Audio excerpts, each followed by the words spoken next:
Nah, teman-teman, kita kembali di konten santai. Masih masalah klaim hak cipta ya ini.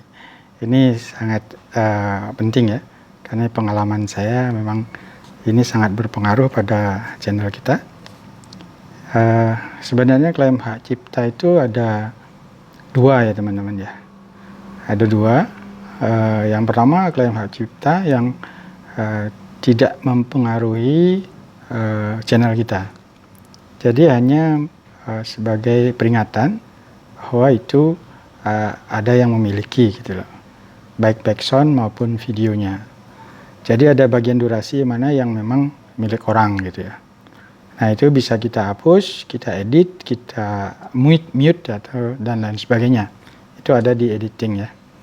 Jadi klaim hak cipta ini tidak mempengaruhi channel ya, tetapi mungkin kalau sudah di notifikasi monetisasi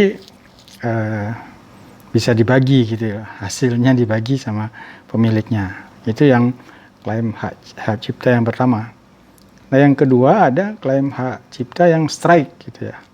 Strike itu artinya udah fatal gitu ya. Mungkin karena kita menggunakan secara keseluruhan videonya, baik itu video maupun audio ya.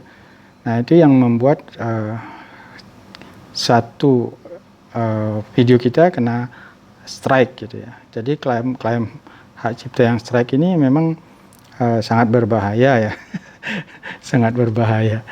Ya jadi ini yang mempengaruhi channel ya. Artinya mempengaruhi channel bisa menyebabkan channel kita di-ban, channel kita dinonaktifkan sementara gitu ya. Atau bisa jadi dinonaktifkan seterusnya. Nah, sedapat mungkin channel kita tidak kena ya. Itu yang harapan kita. Dan tentunya yang kita kalau menggunakan backsound, mari kita gunakan backsound yang sudah disediakan YouTube. Kalau memang untuk video ya mari kita membuat video secara original ya. Sebaiknya kita tidak mengedit, upload download dulu, kemudian kita edit sedemikian rupa, kemudian kita upload lagi. Itu sangat berbahaya.